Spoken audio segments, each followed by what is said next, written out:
una Pasqua anomala, una Pasqua in quarantena. Con quale spirito si affronta questa festività? Normale, spirito normale. È più forte la speranza di tornare alla normalità o un po' la paura, insomma, di quello che stiamo vivendo? Un po' non che io abbia paura, ma la paura fino a quando ne avremo, perché io non penso che presto si concluderà.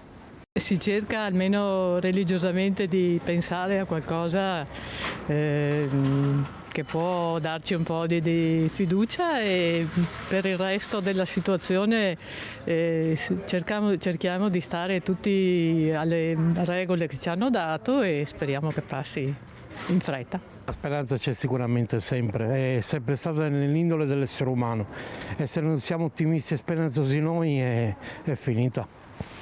Noi da buoni credenti, specialmente nel Signore, sappiamo che questa cosa finirà prima o poi. Ci basiamo solo su quello. Questo è l'augurio che posso fare a tutto il mondo, non solo agli italiani. Un spirito un po' malinconico per situazione. È più forte la paura o la speranza di tornare alla normalità? Un po' tutte e due. Un po' tutte e due, perché in questo momento c'è un po' paura, però dopo si spera che più avanti possa andare meglio, ma non so, speriamo bene. Ma l'affronteremo ovviamente stando a casa, perché altro non si può fare, ma speriamo comunque di viverla serenamente e di imparare qualcosa dalla difficile situazione in cui siamo, con la speranza che ci resti in mente qualcosa per il futuro.